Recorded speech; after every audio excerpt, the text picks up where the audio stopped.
Bueno, señores, yo no lo he pedido, pero me correspondería haberlo dicho hace rato. Todo el que pueda darle like, el que pueda comparta la directa, el que pueda nos puede contribuir con un super chat. No lo hemos puesto por ahí, pero bueno, ya saben, aquí está creo que déjenme compartir el lugar donde pueden hacer una donación por Cele, que usted lo puede hacer a nuestro canal. Lamentablemente, a mí se me olvida mucho porque me focalizo en pedir las cuestiones de contenido, pero es importante que todo el que pueda que contribuya, porque este programa ya lleva, por ejemplo, 2 horas, no hemos recibido ni un solo aporte, y es verdad que no lo hemos pedido, que eso es un error. Hay que a veces recordarlo, hay que hacer el esfuerzo, y a mí se me pasa.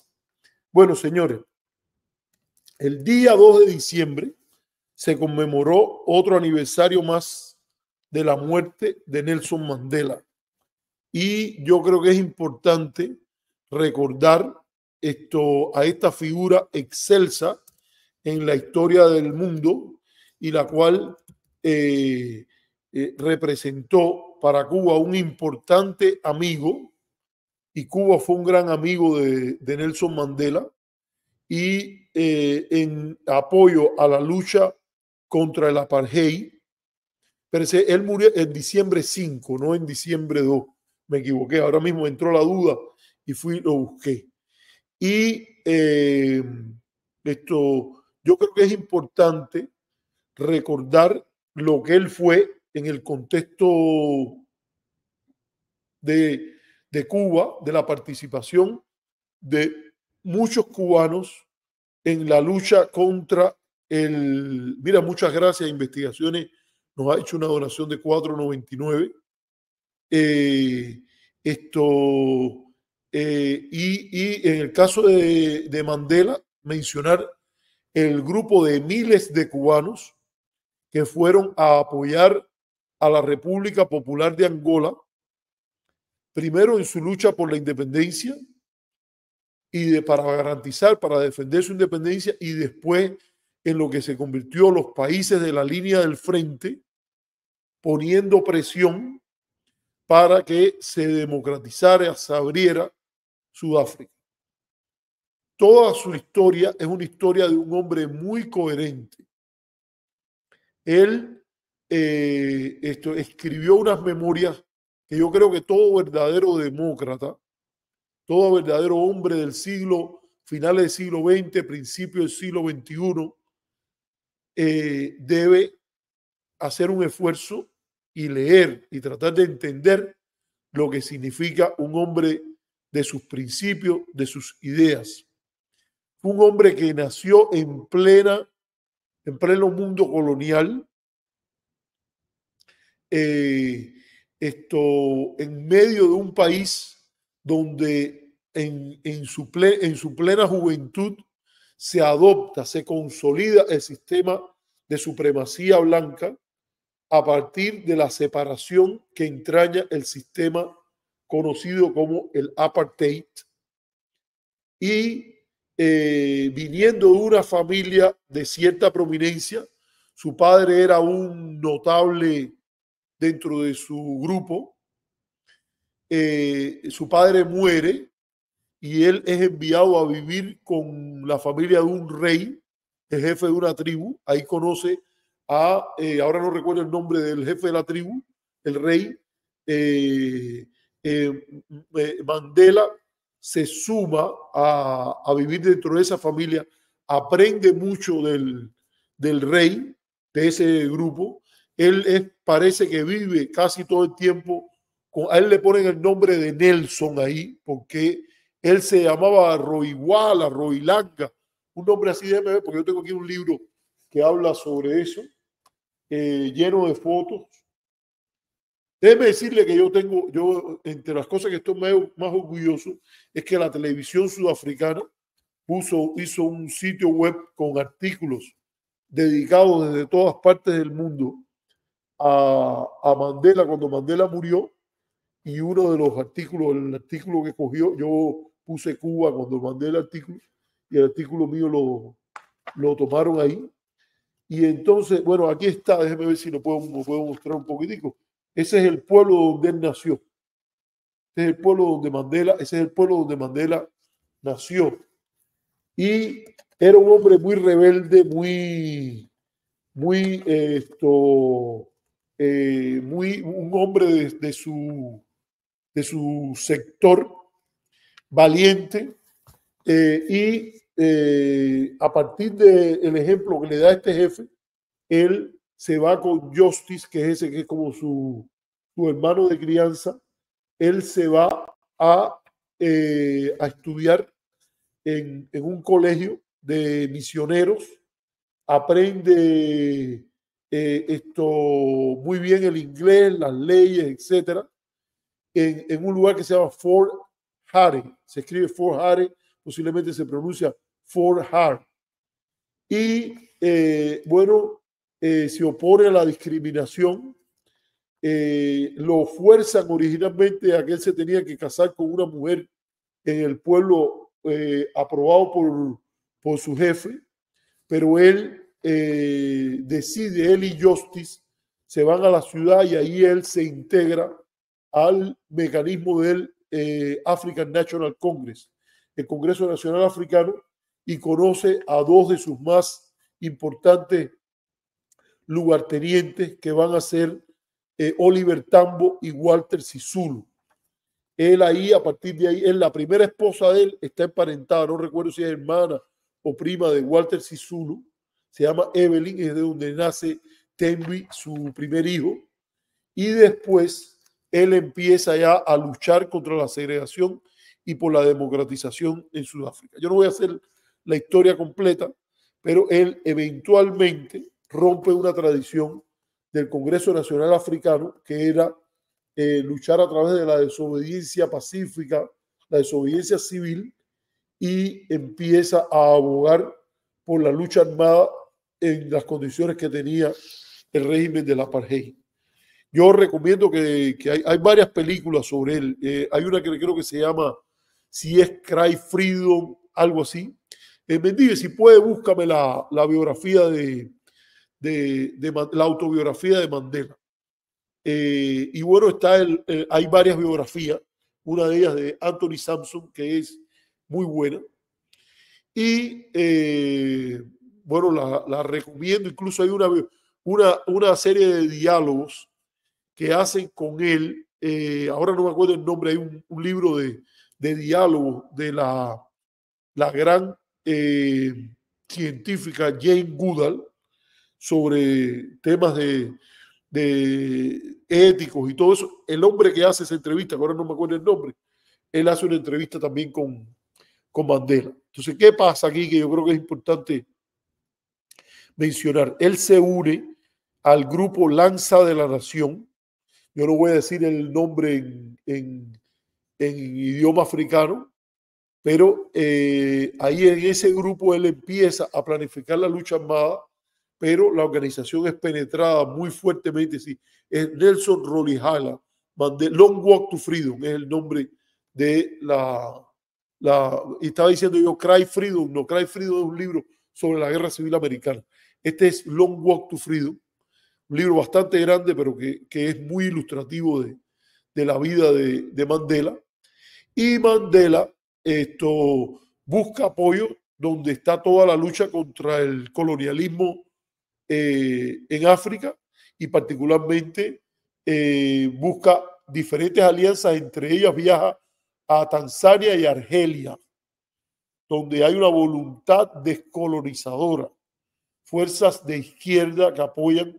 Fíjense que el Congreso Nacional Africano va a estar en una alianza muy grande con el Partido Comunista Sudafricano. O sea, no tiene la ideología comunista, pero tiene una alianza con cualquiera que se oponga a partir de principios emancipatorios contra el apartheid. Y esto al final termina siendo arrestado, y originalmente iba a ser condenado a la pena capital, pero es condenado a cadena perpetua y es el prisionero político que más tiempo está en prisión a partir de, creo que es 1964, cuando él cae preso o algo así.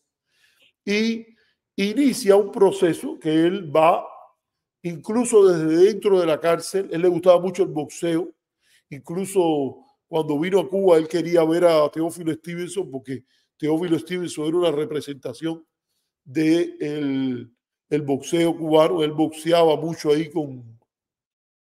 en la prisión de Robben Island y en muchos de estos lugares, y al final se convierte en el artífice de una negociación. Fíjese lo que es la responsabilidad de un opositor leal a su país. Él explica que él sabía que a largo plazo la supremacía blanca y el apartheid iba a caer con negociación o sin negociación, pero que el costo para su país de perder tantos años de bronca y de pleito era tan grande que él empezó a generar ideas para una salida que no implicara la derrota total del régimen del apartheid, sino una salida negociada. Y incluso él le empieza a escribir a Botha, que es uno de los líderes del apartheid, como un simple prisionero. Pero ellos sabían que él no era un simple prisionero, que él era el líder de la resistencia anti-apartheid. Se inicia un proceso de negociación importante. Poco a poco, él va tratando de sacar al país de una espiral hacia la violencia que se inicia con la violencia estructural ejercida por las estructuras de opresión contra el pueblo negro o de otros colores en Sudáfrica, porque había diferentes estamentos dentro de ese régimen oprobioso que era el apartheid, que era apoyado en lo fundamental en el exterior por sectores segregacionistas del sur norteamericano, cuyo líder más importante era Jesse Helms, el mismo de la ley Helms. Ese es el amigo de la democracia de esta gente. Ese era el mayor partidario del régimen de la apartheid. Dime con quién anda y te diré quién eres. Y se gesta todo un movimiento internacional que incluye sanciones, etc. A mí me parece que fue una cuestión hasta de principios muy clara que en el caso de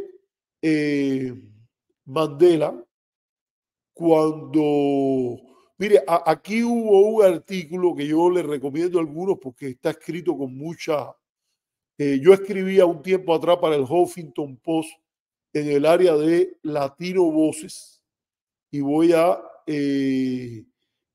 compartir esta pestaña. Hay un artículo incluso de una periodista cubana que se fue de Cuba y creo que no regresó, pero ella escribió un artículo sobre el gran mérito de la amistad entre Fidel Castro y Nelson Mandela. Y aquí está, creo que es este que está aquí. Vamos a ver, ella se llama Irania Luzardo, graduada de la facultad, creo que llegó hasta ser hasta profesora también de la Facultad de Periodismo, y escribió este libro, este artículo, que se llama Nelson Mandela y Fidel Castro se profesaban admiración. Yo no sé cuál es su posición política en el tema de Cuba o en otras cosas, pero es un artículo objetivo que sale ahí. Vamos a quitarlo porque vamos a buscar otras cosas aquí.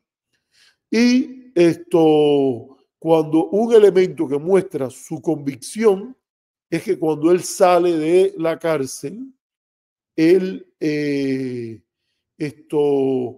comienza a ser presionado porque ya se sabía que la única solución era desmantelar el régimen de apartheid. Y déjenme compartirlo porque yo escribí un artículo sobre este tema. Déjame ver si ahora sale, si puede salir, vamos a ver. A ver aquí.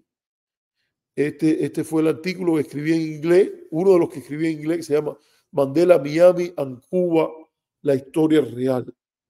Aquí es muy importante decir cómo Mandela sale, y cuando él sale, él empieza a tener una posición en la cual fue cuestionado. Pero ¿cómo usted va a tener una amistad con Fidel Castro? Que usted le ha agradecido a Fidel Castro el apoyo que él le prestó a su organización, no le parece que se trata de un régimen no democrático. Y la respuesta de él fue muy clara, que es la respuesta de cualquier hombre de principio. Y dice, yo no tengo que escoger los amigos míos en función de cómo esas personas se comportan con ustedes. Yo escojo los amigos míos en función de cómo esas personas actúan con ciertos principios hacia mí. Y Cuba ha jugado un papel muy importante en la lucha contra la apartheid. Y yo se lo voy a agradecer. Y yo, en este caso, lo digo claro en el artículo y me toca a mí. A mí me parece que todo cubano que esté orgulloso del rol que Cuba jugó en la lucha contra la apartheid, que empieza por ser reconocido por Nelson Mandela, debe estar orgulloso por eso. Y no haber estado del lado de Jesse Helms, el que estaba porque a los negros de Sudáfrica les pusieran el pie en el cuello. Y así, cuando digamos lo que hay que renunciar, lo que hay que criticar la resolución 56 y hay que apoyar y hablar con respeto, con el respeto que muestra Nelson Mandela por lo que se hizo en la guerra de Angola. Que puede haber errores que hayan ocurrido allí, alguna que otra cosa. No es que se pueda, pero el papel fundamental que jugó la derrota de Cuito Cuanavale, la sobrevivencia de la independencia angolana, usted lee los documentos de los archivos, las memorias sobre el tema, como esta, por ejemplo, de Pierre Chory, este que está aquí, de Pierre Chory, Conversaciones con el enemigo, y que nos cuenta sobre las visiones de Olof Palme, el gran líder socialdemócrata sueco, y él decía, hay que apoyar lo que está ocurriendo con el MPLA y hay que apoyar lo que Cuba ha hecho en apoyo a derrotar a Sudáfrica. El enemigo es Sudáfrica. Y no puede haber un anticomunismo por el cual se hable de democracia y sea cerrar fuerzas con este grupo de gente. No. Y esa es la visión meridiana, por ejemplo, que usted encuentra en los escritos, en la visión, en la posición en torno a la presencia de Cuba en África, que tienen líderes como fue Olof Palme, el gran líder socialdemócrata sueco, y que está expresada en múltiples documentos que sean hasta en declaraciones, conversaciones con Kissinger, que le cuesta trabajo entender que la presencia cubana ahí tiene que ver con una posición antirracista y no con ser un agente de la Unión Soviética, que además la historia demuestra, y lo ha demostrado el historiador Pierre Olegese, Cuba no fue a apoyar a Mandela por instrucción de la Unión Soviética. Cuba no fue a apoyar a Angola por instrucción de la Unión Soviética. Hay documentos que prueban que la presencia de Cuba allí, lo prueba el libro Misiones en Conflicto, no fue por eso. Mire, esta es una foto de ese grande, uno de los héroes en mi visión, que es el primer ministro sueco, Olof Palme. Y entonces, esto yo creo que es importante mencionar aquí. Mandela, fíjense si él es un símbolo tan grande del tema de la reconciliación, de todas esas cosas, que él, cuando lo presionan en eso, le quitan hasta la llave de Miami. Y él dice, no, espérate, tú no, que me quiten lo que me quiten. Yo considero que, lo dijo a sí mismo, que el triunfo de la Revolución Cubana lo inspiró y que él le daba crédito al apoyo militar de Cuba a Angola en los 70 y los 80 en jugar un papel central en debilitar al gobierno de la apartheid. Usted en eso puede decir lo que le dé la gana, pero de la boca de Mandela a los oídos de Dios. Entonces, yo creo que es esto verdaderamente irresponsable, desfachatado, venir ahora como lo han hecho sectores sectores del grupo pro bloqueo, que ha llegado al colmo de pretender convertir a Mandela en un héroe cuando ellos no se pudieron tragar la idea de que hubiese un líder como él que tuviese una buena relación con Fidel Castro. No lo que les tocaba como gente demócrata, como gente que analiza las cosas con objetividad, era decir, la llave a Mandela estuvo bien dada. La cuestión de haberle dado un buen recibimiento en Miami estuvo muy bien. Fue a Cuba, qué bien que haya hecho a Cuba, estaba agradeciendo lo que ocurrió. Pero como eso no cae dentro de la narrativa de Cuba, como la Alemania hitleriana en el Caribe, la emprendieron contra Mandela. Y entonces yo creo que es importante que estas cosas se digan. Y por eso llegó Mandela ahí y le insistió a Fidel Castro, creo que fue, ahora no me acuerdo si fue en Cuba o en las Naciones Unidas, usted tiene que venir a la patria que usted ayudó a liberar. Estaban, creo que fue en el año 2000, en el 55 aniversario de las Naciones Unidas. Y tengo entendido por las memorias, por una de las memorias que leí, que Mandela le llegó a decir, porque Fidel y Clinton se encontraron en el camino y ¿cómo es? Se saludaron. Y Mandela le dijo, oiga, tiene que tomarse, le dijo a Clinton para que violara el bloqueo contra Cuba. Dijo, oiga, usted se tiene que tomar una botella de Havana Club, que es el mejor ron que me gusta. Y por cierto que es una de las barbaridades que ha hecho Biden, que es apoyar y aprobar la ley esa que le roban a Cuba la marca de La Habana Club. Entonces, yo creo que esto es un tema que había que mirarlo con todo lo que hay. ¿Cómo van a estar hablando de defender las sanciones contra Sudáfrica como el modelo para las relaciones con Cuba sin siquiera estudiar las sanciones contra Sudáfrica? Eso que dice Otaola, bloqueo, pero bloqueo de verdad, que no entre ni un solo clavo. Bueno, mire, primero, lo que quiere decir es que eres un tipo muy cruel hacia tu país. Y segundo, la segunda cosa que quieres decir es, y que dice, y que es lamentable, es que tú no conoces lo que fueron las sanciones contra Sudáfrica. Las sanciones contra Sudáfrica jamás impidieron ni castigaron a nadie por viajar a Sudáfrica. Crearon un código ético por el cual las personas, los agentes de viaje podían vender hoteles en Sudáfrica en los cuales no se violaran los derechos de la mayoría negra. Vamos a poner, a mí me parece una comparación absurda llamar un sistema apartheid a que los cubanos no se pueden quedar, no pueden sacar un bote en las facilidades hoteleras de Cuba, los cubanos que vienen de visita, los cubanos que hay ahí. Bueno, ¿tú quieres cambiar eso? Bueno, permite la libertad de viajar y crea un código de ética para los agentes de viaje que diga, en ningún hotel que no le permitan al cubano todos y cada uno de los otros servicios que se le dan a cualquier otro cliente, no se pueden vender ese hotel, y que Cuba tome la decisión de abrir sus hoteles a eso o que caiga con la responsabilidad de hacer algo que es una discriminación contra sus propios nacionales. Pero eso de que no se dejaba entrar ni un clavo, eso es mentira. Usted no sabe lo que usted está hablando, Mr. Otaola. Pues no debe decir ni mister, porque él no es un mister en eso.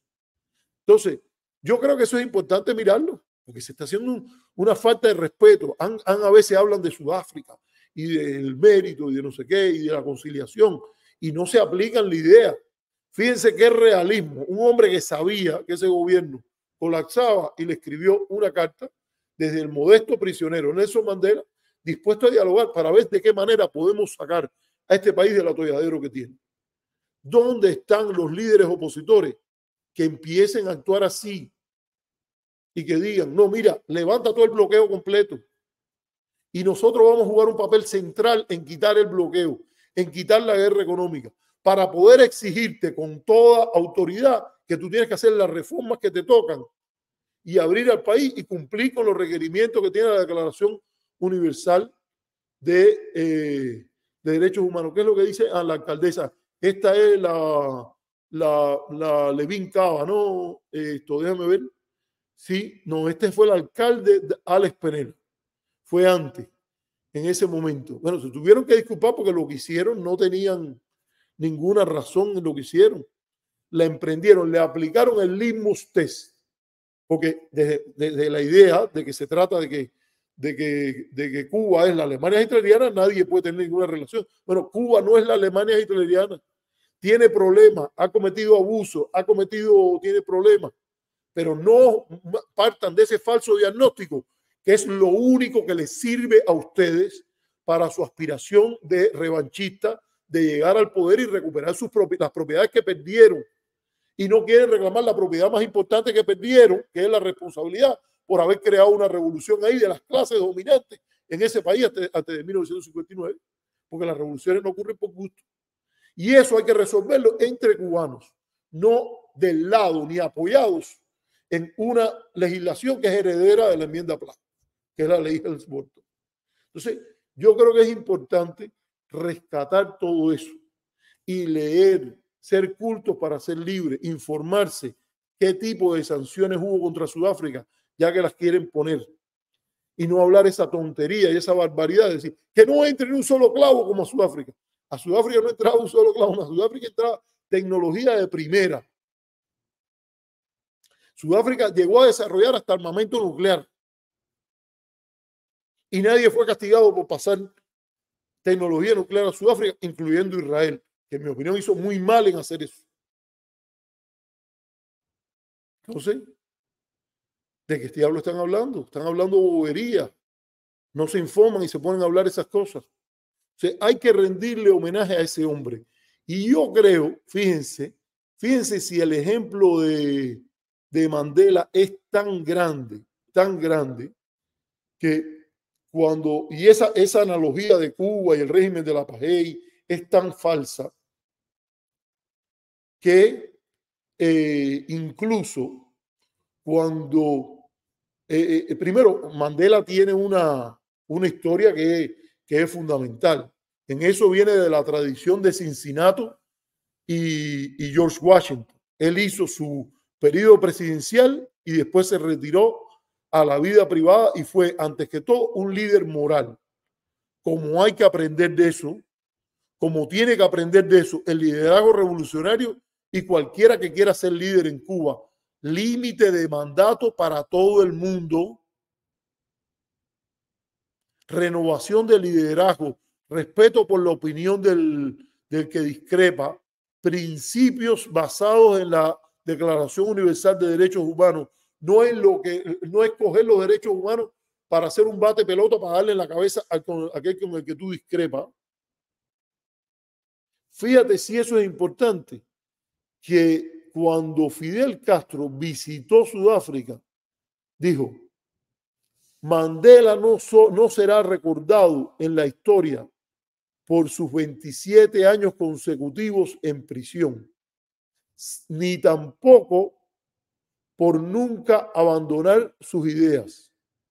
Él será recordado porque fue capaz de, despojándose de temas de su propia, de sacar de su alma todo el veneno que representaba el injusto castigo que le habían inferido. Mandela será recordado por la generosidad y la sabiduría con la cual, en la hora de su victoria inevitable, esto es una frase de Fidel Castro que yo creo que había que recordar más, dice: él brillantemente se despojó que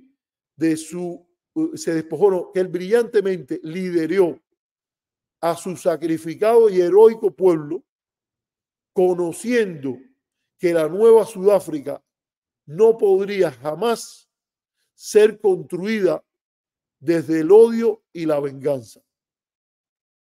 Fíjense que el espíritu de conciliación es Fidel Castro, un líder radical revolucionario, que cuando va a hablar sobre Mandela, él dice que va a ser recordado no por su sacrificio de los 27 años en prisión, no por nunca haber abandonado sus ideas, sino porque cuando llegó la hora inevitable de su victoria, lo hizo desde el espíritu de la reconciliación y de que con sentimientos de odio y venganza no se puede construir una patria nueva. A mí me parece que casi que estaba diciendo Mandela por un lado y José Martí por el otro, que cuando hizo la guerra necesaria dijo que era la última guerra contra todos los odios. ¿Qué pensamiento más integral, más correcto? Ahí está. Entonces, yo, que ya llevamos 2 horas y 30, vamos a ir cerrando. No quiero dejar de cerrar sin hablar de lo que fue el último gesto de Mandela hacia Cuba en su funeral. Porque la historia tiene esas riquezas. En su funeral concurrió Raúl Castro a nombre de Cuba y Barack Obama a nombre de los Estados Unidos. Yo escribí un artículo sobre eso, que lo quisiera compartir después, o lo voy a compartir ahora, que se llama Más de un Handshake. Se llama Barack Obama y Raúl Castro, Más de un Handshake. Voy a compartirlo ahora para ver si ustedes lo pueden ver. Y el que quiera lo lee, porque salió, creo que, no me acuerdo ahora si lo saqué en... A ver, aquí está. Miren, se los voy a poner ahora para que lo quiera buscar. Déjame ver.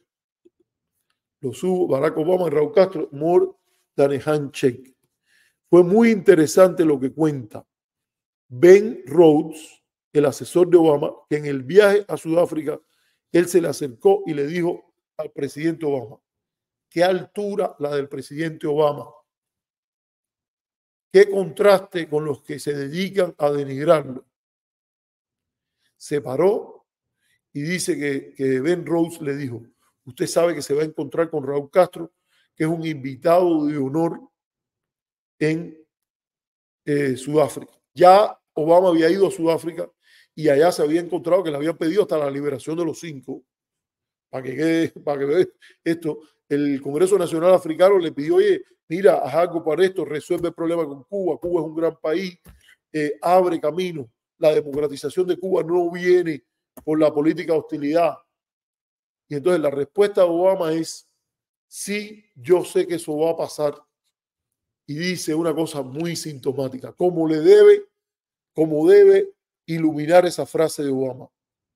Claro, los cubanos estaban en la posición correcta, nosotros éramos los que estábamos en la posición de apoyo al apartheid, en la posición errada.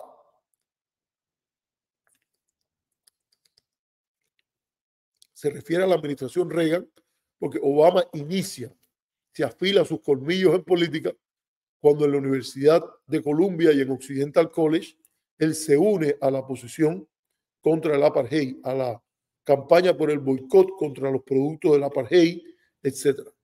Y ahí dice, Obama hace esa cuestión, y cuando llega y saluda a Dilma Rousseff, va a saludar y Raúl Castro le dice, yo soy Castro. Y dice Obama, sí, yo lo sé, y por eso lo estoy saludando, y lo saluda con la dignidad de una potencia democrática, no andando escondiéndose, como hizo Hillary Clinton, que dice que cuando la pusieron en una cumbre de primeras damas en Paraguay, andaba bueno, le sentaron al lado a Vilma Espín, ella no la reconocía y le preguntó a Vilma, bueno, ¿y cómo están las cosas en su país? Para saber de dónde era Vilma, y que Vilma le dijo, bueno, nos iría mejor si nos quitan el bloqueo. Y en momentos en los cuales hasta presidente de Estados Unidos como Bush le pide a Fox que no se crucen él y Fidel para no tener que tener el mínimo gesto de darle la mano. Fíjense cómo Obama actúa desde la dignidad de una potencia democrática. Sí, yo sé que usted es Castro. Le dio la mano y punto. Y si Miami arde, que Miami arda, señores. Porque quien tiene que cambiar es Miami, no Obama. Como esta matraca que meten de la traición de Kennedy. Kennedy a quien único traicionó fue a sí mismo cuando mandó la invasión. no cuando después paró todo aquello, que era un desastre para la política exterior de los Estados Unidos. Y entonces, para ir terminando ahí, fíjense que ese handshake y esa apretón de mano repercute en que se abre una discusión sobre eso. Y la gran mayoría de los norteamericanos apoya lo que hizo Barack Obama, de darle la mano a Raúl Castro. Sí, yo sé que usted es Raúl Castro, yo no estoy aquí huyendo de nada. Y entonces eso evoluciona en las liberaciones paralelas, el diálogo, el 17 de diciembre, por donde quiera Dios, ojalá que alguien en la administración Trump empuje en esa dirección, porque lo demás es crear una explosión social de la cual nadie que sea responsable, que quiera democracia en Cuba, desde una perspectiva postcomunista, puede estar de acuerdo. Cero sanción en eso, que no sea una sanción dirigida. Hay alguien que violó los derechos humanos, a esa persona en específico se le sanciona. Hay un comportamiento que necesita ser cambiado, eso es legítimo desde el punto de vista de derecho internacional, procurar cambiar ese comportamiento a partir de sanciones limitadas a la manera que el derecho internacional permite. Punto, ni más ni menos. La causa anticomunista es menos importante que todo eso. Y la causa anticomunista, si es tan fuerte, tiene que seguir por los canales de la ley internacional, la civilidad, y no la barbaridad que se ha convertido esto de poniendo bombas en el medio de Washington y de que después se le rinda honor en el propio Miami, enclave autoritario, al que puso, a uno de los que puso la bomba contra Letelier, o estaba metido en ese operativo, que es Novo San Paul. ¿Hasta cuándo? ¿Se creen que porque tengan a Trump se les va a salir? Bueno, usted verá. Porque aunque un día pudieran tener éxito, la semilla de la ética, la semilla del nacionalismo, el patriotismo, el respeto a la ley, la idea de que ustedes no son demócratas, está bien sembrada ya.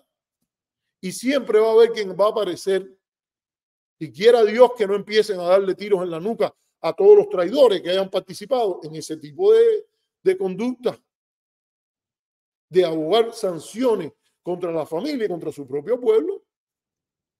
¿Ah? Se tenía que decir y se dijo.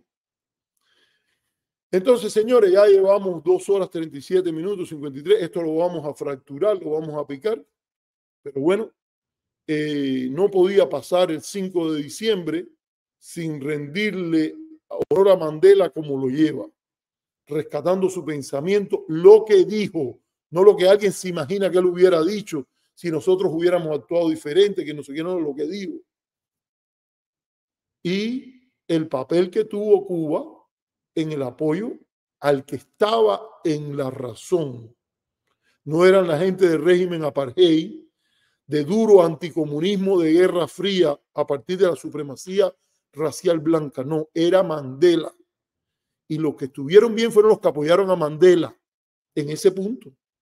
Pues sé que tú en otros no te guste, pero en ese, los que estuvieron bien fueron los que apoyaron a Mandela. Así que bueno, yo lo voy a dejar así, ahí. Nos vemos entonces. Tenemos una sola donación, señores, de investigaciones. Le agradecemos sus 4.97, 4.99. Y bueno, nos veremos cuando podamos. Deja ver cuándo se puede hacer otro programa. De verdad que esto no es un gran estimulante desde el punto de vista económico, pero bueno, uno lo hace para defender la camiseta. Y ya usted sabe, usted puede apoyar el programa haciéndose miembro, compartiendo el programa, dándole like para que los algoritmos se afecten.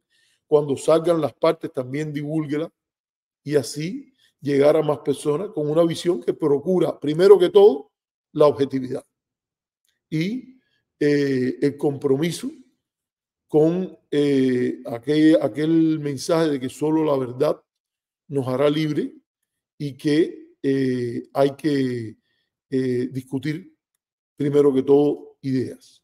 Así que, amigos, nos vamos andando. Hasta la próxima. Chao.